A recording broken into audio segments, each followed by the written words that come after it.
Today I'm going to be making this package of White Blueberry Muffin Mix. I got it at Dollar Tree. You can also get these at Walmart. And although the ingredients say just add milk, I'm going to just be adding water.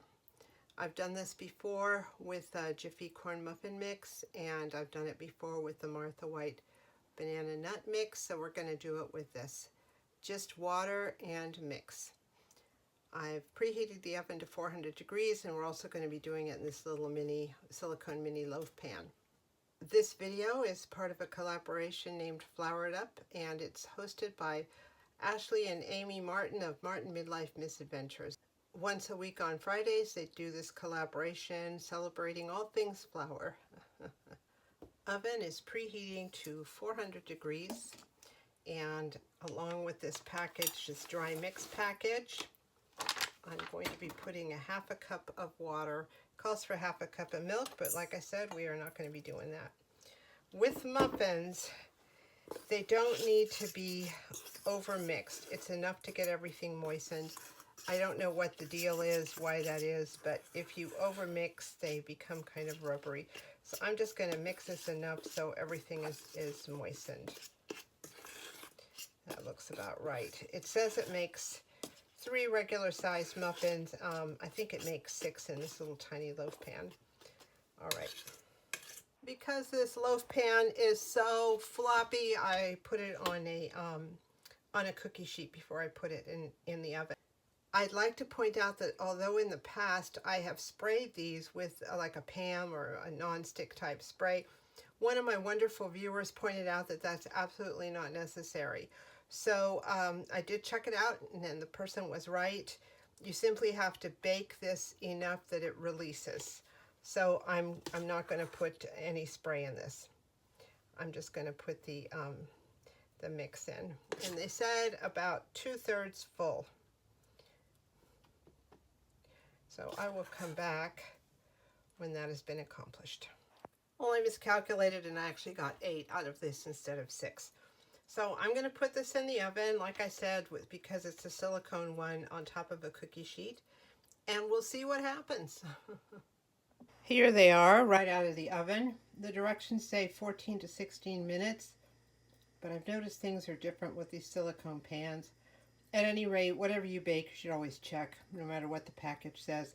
I did put a knife in, and it came out clean, so that's all the evidence I need that it's ready. Now, one of the things that was mentioned when you're using these silicone pans, when I was looking up whether or not to grease them, is to make sure the baked goods have separated from the sides, and they have. So I'm going to let these cool for a little bit. I did take them off of the cookie sheet because that was hot, and this is resting directly on the cooling rack. Okay, they've cooled a couple of minutes, and I can touch this. These get quite hot too, so let's see how these pop out. Look at that. Perfect. Beautiful.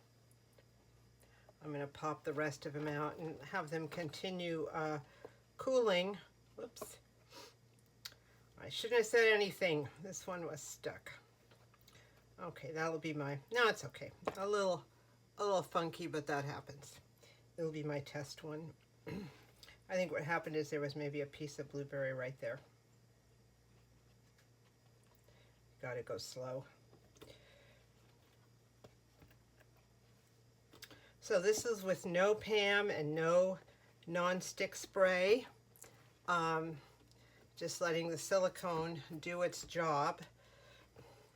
I'm being real careful about pushing the silicone all the way around. Just loosening it all the way around. It's an art getting used to using these.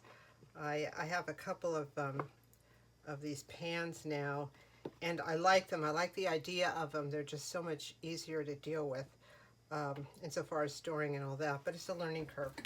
All right, so I got 8 of them, and I guess if you want them to be taller, you could fill them higher, but they look pretty good and they smell good. So we're going to try one a little bit when these cool down, and we'll look at the texture and the taste.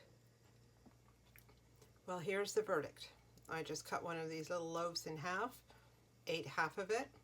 Delicious, fluffy on the inside and crispy on the outside. Tastes great.